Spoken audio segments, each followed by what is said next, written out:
رمضان کا چاند دیکھا جاتا ہے اور عید کا بھی دیکھا جاتا ہے۔ رمضان کا چاند دیکھنے کے لیے ایک آدمی کی، باشرہ آدمی کی گواہی کی ضرورت ہے۔ اگر ایک آدمی یہ کہہ دے کہ میں نے چاند دیکھا ہے تو دوسرے دن سے روزہ رکھا جائے گا۔ عید کے چاند کے لیے 2 آدمیوں کی گواہی ضروری ہے۔ عید کے چاند کے لیے اصول ہے۔ اب رمضان کے لیے ایک آدمی کی گواہی کافی ہے، لیکن عید کے چاند کے لیے 2 کی گواہی چاہیے۔ کیوں چاہیے؟ اللہ کے نبی سے پوچھو، ہر چیز کا جواب ہمارے پاس نہیں ہے، بس نبی نے کہہ دیا ہمیں ماننا پڑے گا۔ عید کی چاند کے لیے 2 آدمی کی گواہی چاہیے،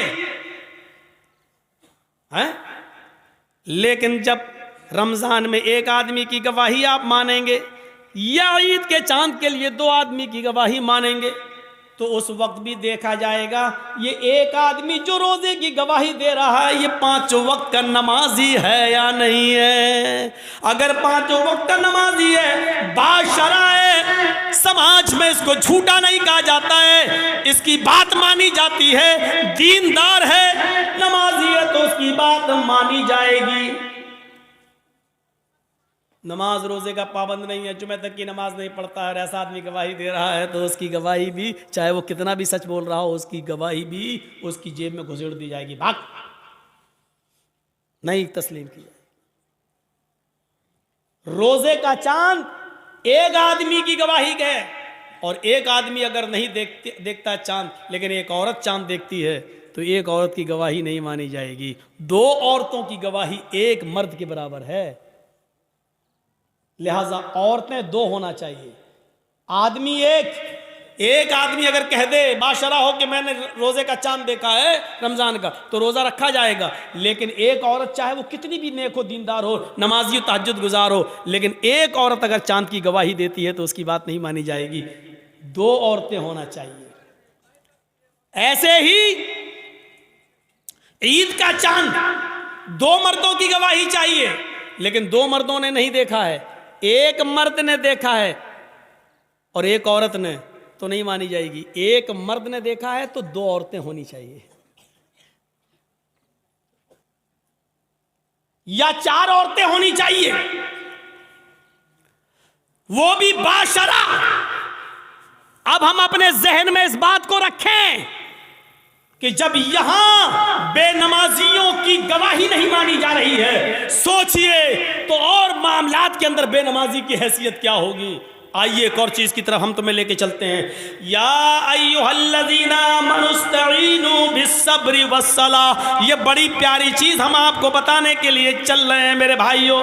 یا ایھا الذین آمنوا استعینوا بالصبر والصلاۃ، ایمانو والو تم صبر اور نماز کے ذریعے اللہ سے مدد مانگو۔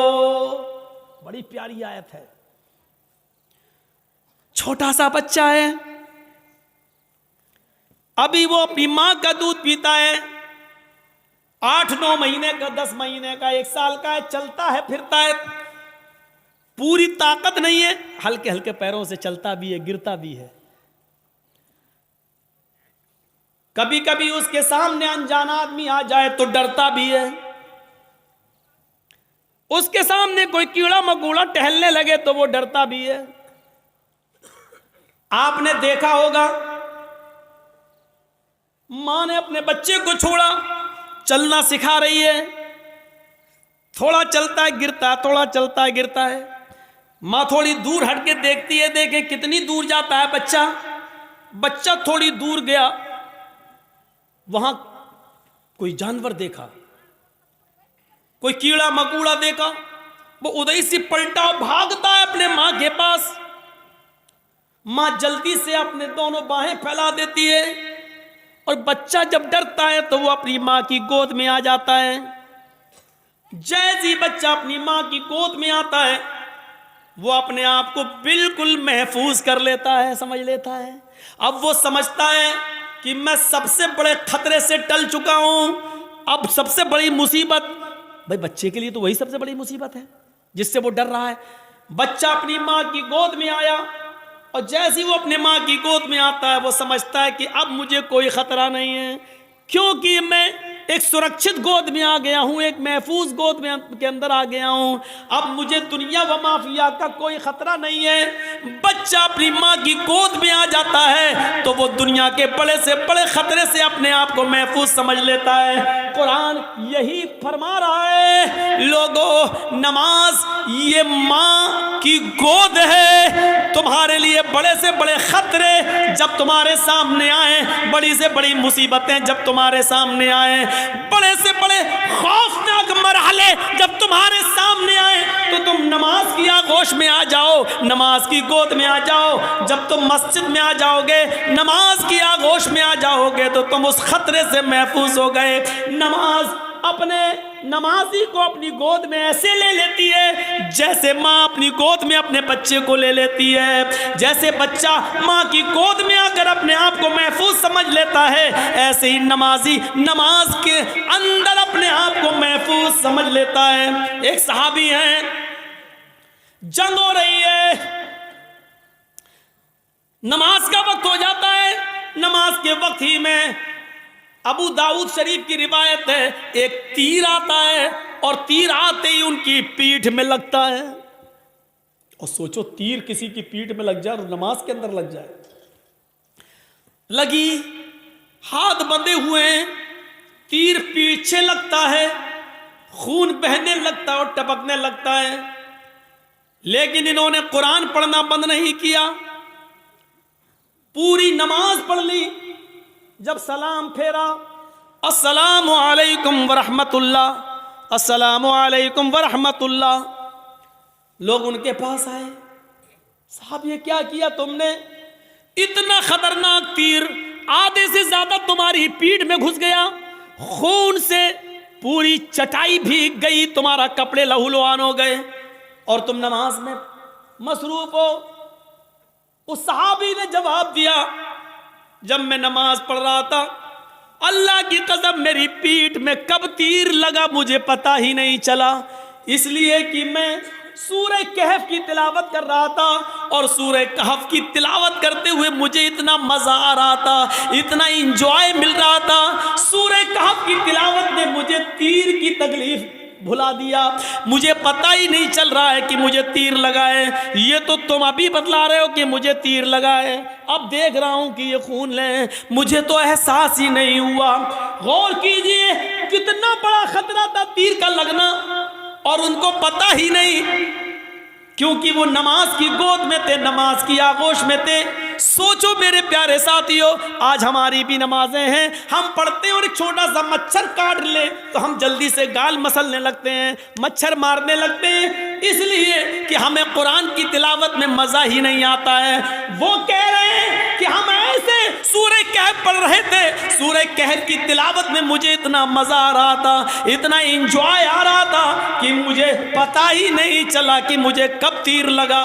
یا ایھا الذین آمنوا استعینوا بالصبر والصلاۃ، اے ایمانو والو تم صبر اور نماز کے ذریعے اللہ سے مدد مانگو، صبر اور نماز کے ذریعے اللہ سے مدد مانگو، صبر اور نماز کے ذریعے صبر کرو اور نماز آغوش میں آ جاؤ نماز کے۔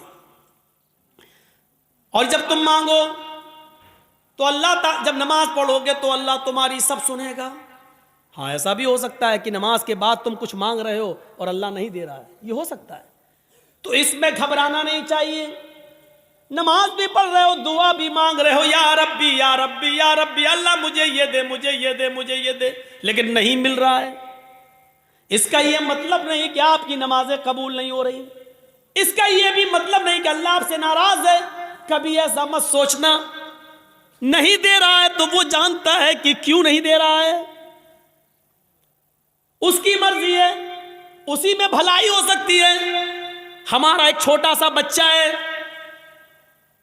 اس کو نیمونیا ہو گیا ہے، ایک مثال دے رہا ہوں، آپ کا ایک چھوٹا سا بچہ ہے، اس کو نیمونیا ہو گیا ہے، ناک بہہ رہی ہے، بخار میں تڑپ رہا ہے، بار بار اس کو پیاس بھی لگ رہی ہے، ڈاکٹر نے دوا دی ہے، ٹھنڈی چیزوں سے منع کیا ہے۔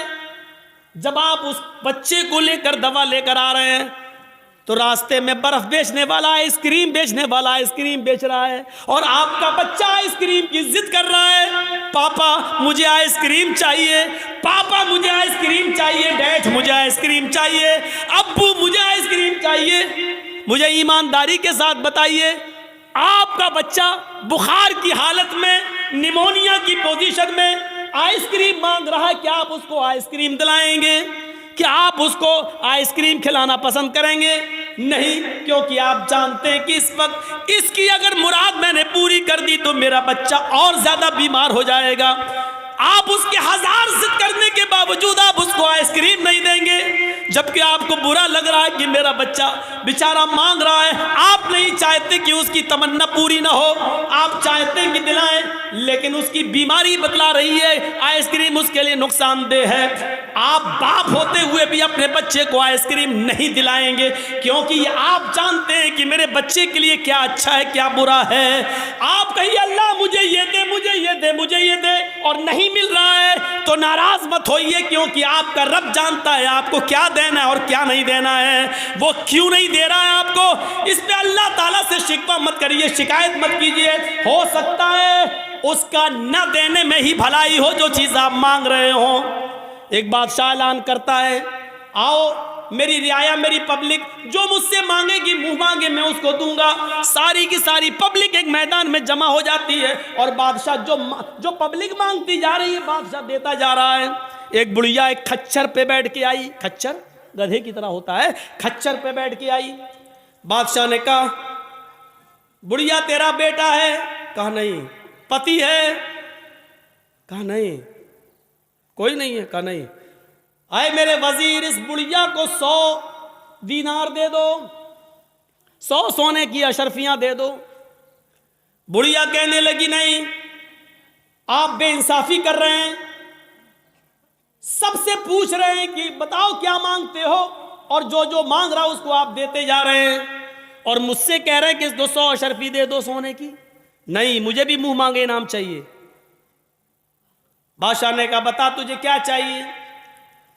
اس نے کہا جو کھچر میں لے کے آئی ہوں اس کے اوپر اتنا سونا لاد دو کہ یہ آسانی سے لے کر میرے گھر تک پہنچ جائیں۔ اس کھچر کے وزن کے برابر سونا۔ بادشاہ نے کہا دیکھو یہ تم غلط کر رہی ہو۔ کیا جواب دیا اس بڑھیا نے؟ آپ نے سب کی مرادیں پوری کی، میری بھی کرو۔ پبلک کہنے لگی ہاں بادشاہ سلامت، آپ کی بے انصافی، آپ غلط کر رہے ہیں، سب کو منہ مانگے دے رہے ہیں، تو اس بڑھیا نے بھی جو مانگا اس کو دو۔ بادشاہ نے کہا جاؤ سونا لے کر آؤ اور اس کے کھچر پر لاد دو۔ سونا لاد کر کھچر پر لے کر بڑھیا چلی گئی گھر۔ گاؤں کے لوگوں کو پتا چلا، او سنو بہت سا مال آیا، سونا ملا ہے بڈھی کو۔ گھر کمزور تھا، رات میں نقب لگایا، 2-3 چور اندر گھسے۔ بڑھیا میں طاقت ہی کتنے تھی، ایک نے پیر پکڑا، ایک نے گردن دبا دی، پکڑا ختم۔ 1 منٹ بھی نہیں لگا، بڑھیا گئی اور سارا سونا وہ لے کر بھاگ گئی۔ صبح ہنگامہ ہو گیا، بڑھیا ماری گئی، سونا چلا گیا۔ بادشاہ نے ساری رعایا کو پھر بلایا، کہا لوگوں کیا ہوا؟ کہا بڑھیا ماری گئی، سونا غائب۔ کہا دیکھو میں جانتا تھا، اسی لیے اس کو 100 اشرفیاں دے رہا تھا۔ میں جانتا تھا کہ اس بڈھی کو لالچ ہے، اتنا سونے کا کرے گی کیا، نہ اتنا کھا پائے گی، اس کی زندگی میں اب زیادہ دن بھی تو نہیں رہ گئے، لیکن اس کے لالچ نے اس کو مار دیا۔ اسی لیے میں اس کو 100 سونے کی اشرفیاں دے رہا تھا، لیکن آپ لوگوں نے میری مخالفت کی۔ دیکھو مجھے معلوم تھا بڑھیا اتنا سونا نہیں سنبھال سکے گی، اس لیے ماری گئی۔ ایک معمولی بات سے یہ کہہ رہا ہے کہ کتنا اس بڑھیا کو ملنا چاہیے میں جانتا ہوں، اور کیا نہیں ملنا چاہیے میں جانتا ہوں۔ تو جو لوگ اللہ سے دعائیں مانگتے مجھے یہ دے دے، مجھے یہ دے دے، لیکن نہیں مل رہا ہے، اس کا رب جانتا ہے کہ کیا دینا چاہیے کیا نہیں دینا چاہیے، کتنا دینا چاہیے اور کتنا نہیں دینا چاہیے، یہ اس کو معلوم ہے، اس لیے اس نے جتنا دیا ہے اسی پر راضی رہو، اسی پر خوش رہو۔ زیادہ مال تباہی و بربادی کا باعث بھی بن جاتا ہے۔ کل میں نے بتایا تھا اللہ کے نبی نے جب جنت میں جھانک کر دیکھا تو جنت میں سب سے زیادہ غریب، فقیر و مسکینوں کو دیکھا، اور جہنم میں جھانک کر دیکھا تو سب سے زیادہ عورتوں کو دیکھا۔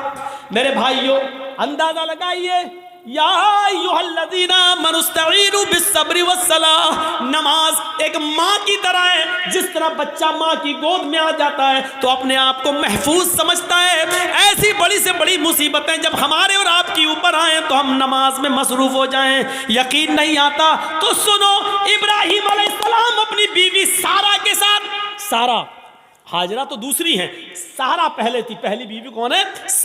سارہ کے ساتھ جا رہے ہیں اور ظالم بادشاہ کے ملک میں گھس جاتے ہیں، اس ملک کو کراس کرنا چاہتے ہیں۔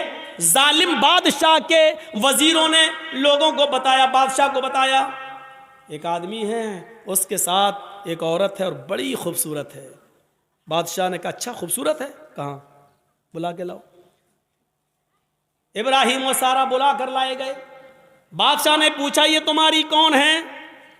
ابراہیم علیہ السلام نے فرمایا یہ میری بہن ہے۔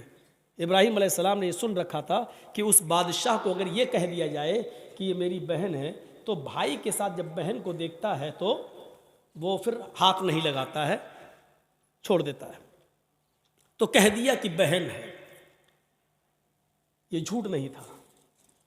ابراہیم علیہ السلام نے جب یہ کہا کہ یہ میری بہن ہے تو اس حیثیت سے کہا کہ ساری دنیا کے مسلمان آپس میں بھائی ہیں اور ساری دنیا کی عورتیں بہن ہیں۔ ایمانی رشتے سے ان کو اپنا بہن دل میں نیت کی تھی، ایمانی رشتے سے تو سبھی بہن ہیں، ہر کوئی ایک دوسرے کا بھائی، ایک دوسرے کی بہن ہے۔ لیکن چونکہ خوبصورت اتنی تھی حضرت سارہ کہ بہن کہنے کے باوجود بھی اس کی نیت خراب رہی۔ اس نے کہا ان کو کہیں لے جاؤ اور سارہ کو ذرا ہمارے دربار میں لے کے آؤ۔ ابراہیم علیہ السلام اپنی بیوی سے کہتے ہیں جاؤ۔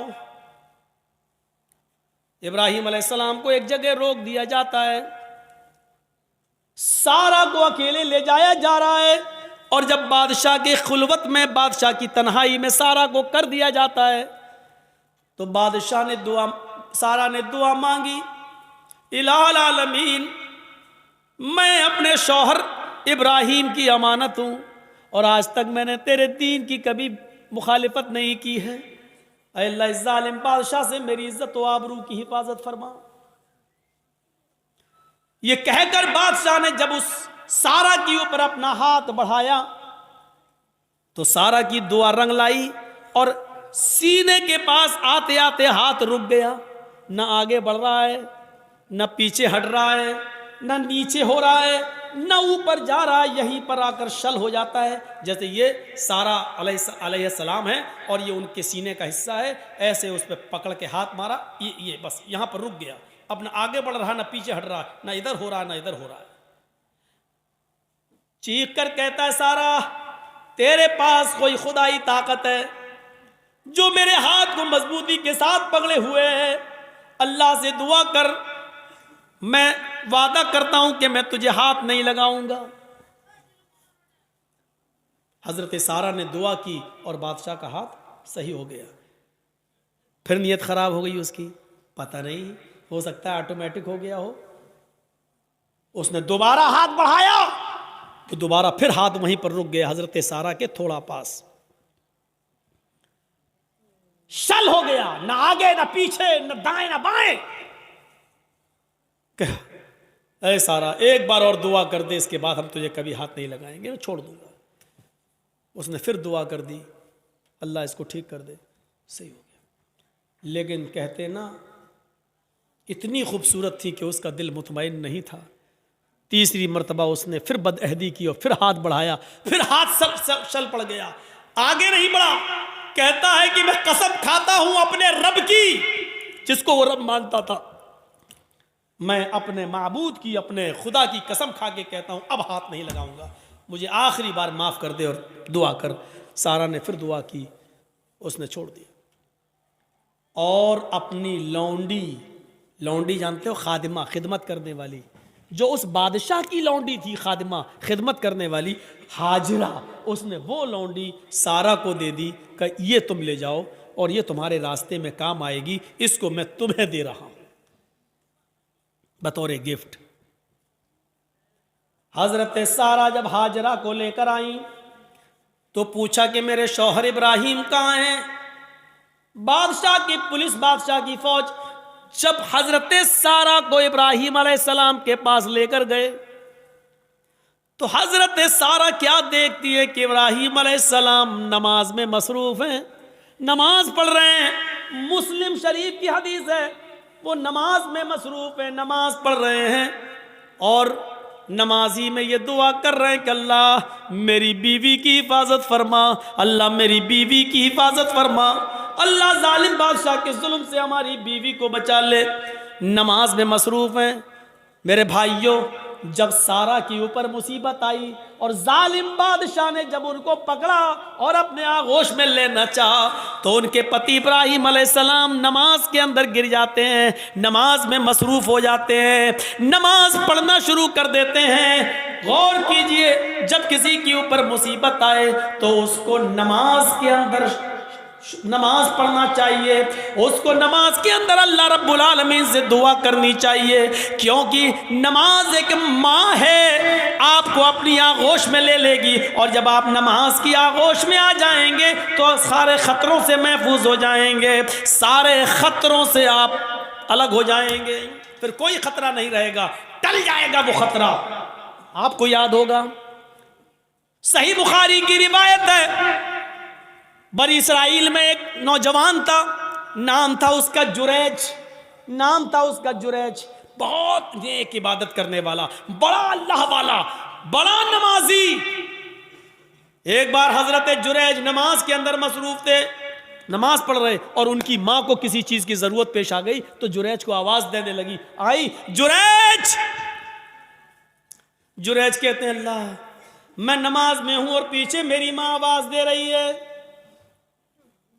جریج یہ کہتے ہیں اللہ میں کیا کروں، میں نماز میں اور میری ماں پیچھے آواز دے رہی ہے۔ پھر اس نے تیسری آواز دی جریج، لیکن جریج نے کوئی جواب نہیں دیا، وہ نماز پڑھتے رہے۔ چوتھی بار جریج کی ماں کے منہ سے یہ جملہ نکلا، جریج تو نے میری آواز سن کر بھی انسنا کر دیا۔ آئے اللہ جریج اس وقت تک نہ مرے جب تک کہ وہ کسی بدکار عورت کا منہ نہ دیکھ لے۔ آئے اللہ جریج کو اس وقت تک تو موت مت دینا جب تک کہ جریج کسی بے شرم و بے حیا عورت کے ساتھ ہم بستری نہ کر لے، اس کے ساتھ زنا نہ کر لے۔ ماں کی بد دعا تھی، ماں یہ بد دعا دے کر چلی گئی۔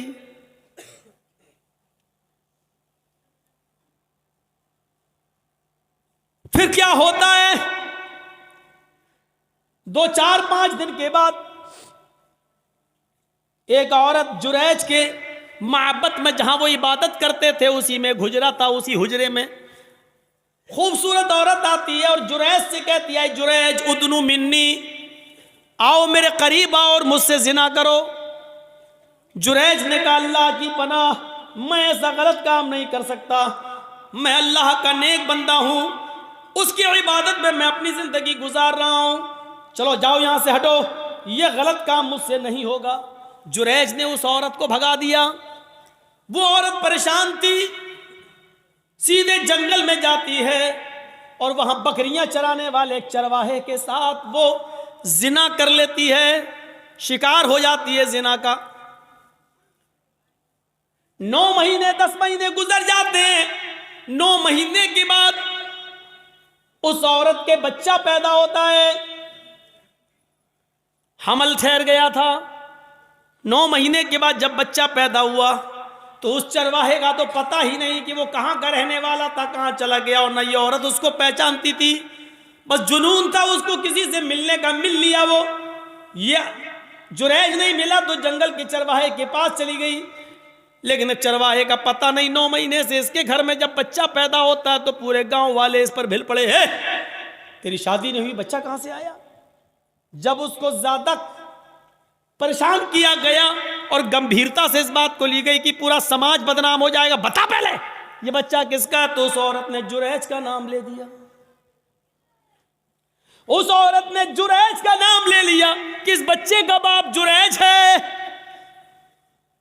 آج کل تو ڈی این اے ٹیسٹ ہو جائے گا، پتہ چل جائے گا کس کا بچہ ہے، لیکن اس زمانے میں تو ڈی این اے ٹیسٹ کی کوئی مشینری نہیں تھی، پیتھولوجی اور سائنس نے اتنی ترقی نہیں کی تھی، کوئی پیتھولوجی بھی نہیں تھی. پورا گاؤں آیا غصے میں اور دیکھا کہ جریج نماز پڑھ رہا ہوں، پورا نماز سے ان کو کھینچا، ہٹ دیکھ کتنا اللہ والا بنا پھرتا ہے، نماز پڑھ رہا ہے. اور اس کا پورا عبادت خانہ توڑ دیا. اب بڑا نالائق آدمی ہے، بڑا کمینہ انسان ہے، اس کا عبادت خانہ توڑ دیا. مارا نہیں، اس کو کھینچ لیا. دیکھ کتنا اچھا بنتا ہے، کتنا نیک بنتا ہے، سجدوں پہ سجدے کرتا ہے، رات میں نماز پڑھتا ہے، دن میں نماز پڑھتا، اور کارنامہ دیکھ، گاؤں کی لڑکی کے ساتھ ایسا حال، اس کو ماں بنا دیا، پریگننٹ کر دیا، اس کے پیٹ میں بچہ. کس کس کو صفائی دیتے؟ جب عورت یہ کہہ رہی ہے کہ اس بچے کا باپ جریج ہے، تو اب جریج کس کس کو صفائی دیتے؟ نہیں مانتا کوئی ان کی بات. جریج سمجھ گئے کہ وہ بچہ کسی اور کا ہے، لیکن اس عورت نے میرا نام لگا دیا. تو بجائے لوگوں کو صفائی دینے کے جریج نے ایک جگہ چٹائی بچھائی. عبادت خانہ تو توڑ دیا، جریج نے ایک جگہ چٹائی بچھائی اور اسی پر وہ نماز پڑھنے میں مصروف ہو گئے. اور نماز کے اندر یہ دعا کرنے لگے، اے اللہ اس کی سچائی اگر سامنے نہ آئی تو دنیا میں پھر کبھی کوئی تیرے نیک بندوں پر بھروسہ نہیں کرے گا، کبھی بھی پھر نیک لوگوں پر اعتبار نہ کیا جائے گا، ہر نیک آدمی پھر بدنام ہو جائے گا. اے اللہ میں نماز کے اندر تجھ سے دعا مانگتا ہوں کہ اس کی سچائی ظاہر کر دے. نماز پڑھ رہے ہیں، ادھر اللہ تعالیٰ نے اس بچے کو قوت گویائی دی. جو بچہ اس عورت نے پیدا کیا تھا، جو چرواہے کی پیداوار تھا، وہ بچہ زور زور سے کہنے لگا، اے گاؤں والو، اے گاؤں والو، اے سماج والو، میری ماں جھوٹ بول رہی ہے، میں جریج کا بیٹا نہیں ہوں، میرا باپ فلاں جنگل کا فلاں چرواہا ہے جو فلاں فلاں بستی میں رہتا ہے، میری ماں نے اس کے ساتھ زنا کیا تھا، میں اس باپ کی اس چرواہے کی اولاد ہوں، میں جریج کا بیٹا نہیں ہوں، جریج نے میری ماں کے ساتھ کچھ نہیں کیا. جب وہ بچہ زور زور سے بولنے لگا، اس بچے کے زور سے بولنے کی وجہ سے لوگوں کو یقین آ گیا کہ اس عورت نے جھوٹا جریج کا نام لیا ہے. وہ معافی تلافی کرتے ہوئے آئے اور کہنے لگے، جریج ہمیں معاف کر دو، ہم سونے کا تمہارا معبد عبادت خانہ سونے کا بنا دیں گے، ہمارے پاس اتنا سونا ہے، ہم سونے کا تمہارا عبادت خانہ بنا دیں گے. جریج نے کہا نہیں، جس طرح مٹی کا پہلے بنا ہوا تھا اسی طریقے کا بنا دو، سونے کی عبادت خانے کا ہم کیا کریں گے، ہمیں تو نماز ہی تو پڑھنا ہے اور کرنا ہی کیا ہے. میرے بھائیوں، حضرت جریج کے اوپر جب مصیبت آتی ہے اور اتنی بڑی مصیبت کہ نیک آدمی کے اوپر زنا کا الزام لگ رہا ہے، تو حضرت جریج صفائی پیش نہیں کرتے ہیں بلکہ نماز کی آغوش میں چلے جاتے ہیں، نماز کے دامن میں چلے جاتے ہیں، نماز پڑھنا شروع کر دیتے ہیں اور اسی نماز کے اندر دعا مانگ رہے ہیں. اللہ نے کہا، یا ایھا الذین آمنوا استعینوا بالصبر والصلاۃ، جب تمہارے اوپر مصیبت آئے تو صبر اور نماز کے ذریعے اللہ سے مدد مانگو. جریج نے صبر کیا گاؤں والوں کے عبادت خانہ توڑنے پر اور نماز کے ذریعے اللہ سے مدد مانگی ہے. میرے بھائیوں، نماز بڑی سے بڑی مصیبتوں کو دور کر دیتی ہے. نماز جب آپ کے اوپر بہت بڑی کوئی مصیبت آئے تو فوراً وضو بناؤ اور نماز کی آغوش میں چلے جاؤ. 313 صحابہ، 1000 کا لشکر کافروں کا جنگ بدر میں اللہ کے نبی نے جب یہ کنڈیشن دیکھی تو آپ سمجھ گئے کہ یہ ہتھیاروں سے لیس ہمارے پاس کچھ نہیں، آج کیا ہوگا. تو آپ نماز پڑھنے لگے اور سجدے میں یہ دعا کرنے لگے، اللہم لا تہلک ھذی العصابہ ان تہلک ھذی العصابہ لن تعبد بعد اليوم قط. اے اللہ آج اگر یہ مٹھی بھر جماعت ہلاک ہو گئی، آج یہ 313 صحابہ اگر مٹ گئے، ہلاک ہو گئے، تو اس روئے زمین کے اوپر پھر کبھی تیری عبادت نہ ہو سکے گی، اس روئے زمین کے اوپر پھر کبھی کوئی تیرا نام لینے والا نہ ہوگا۔ اے اللہ ان 313 صحابہ کی حفاظت فرما، یہ 1000 کافروں کا لشکر ہے۔ دیکھیے نبی پر مصیبت آئی، 1000 کا لشکر ہے جو صحابہ کو مارنا چاہتا ہے، جب یہ مصیبت آئی تو نبی نے نماز پڑھنا شروع کر دی، اور نماز ہی کی حالت میں آپ یہ دعا کر رہے ہیں، اے اللہ اگر آج یہ 313 مٹ گئے، برباد ہو گئے، لن تعبد بعد اليوم، تو آج کے بعد کبھی تیری عبادت نہ ہو سکے گی، کبھی تیرا نام نہیں لیا جائے گا۔ اور آپ دیکھ لیجئے میرے بھائیوں، جتنے لوگوں کو اللہ کے نبی کے زمانے میں صحابہ کرام کو پھانسی پر لٹکایا گیا یا ان سے کہا گیا کہ تمہاری گردن کاٹی جائے گی اڑائی، بتاؤ آخری تمنا کیا ہے؟ تو ان لوگوں نے آخری تمنا جب بتائی تو یہ نہیں کہا مجھے میری ماں سے ملوا دو، یہ نہیں کہا مجھے میرے باپ سے ملوا دو، یہ نہیں کہا مجھے میرے بیوی سے یا بیٹے سے ملوا دو۔ جب ان سے پوچھا جاتا تمہاری آخری تمنا کیا ہے تو وہ کہتے ہیں مجھے 2 رکعت نماز پڑھنے کی مہلت دے دو، مجھے 2 رکعت نماز پڑھنے کا موقع دے دو بس۔ اور وہ ہلکی نماز پڑھتے 2 رکعت تاکہ دشمن یہ نہ سمجھے کہ میں لمبی نماز اس لیے پڑھ رہا ہوں تاکہ موت سے بچ جاؤں یا موت کے ڈر سے میں لمبا کر رہا ہوں۔ وہ چھوٹی چھوٹی ہلکی ہلکی نماز پڑھ لیا کرتے تھے۔ نماز مصیبتوں کو اور پریشانیوں کو دور کرتی ہے میرے بھائیوں۔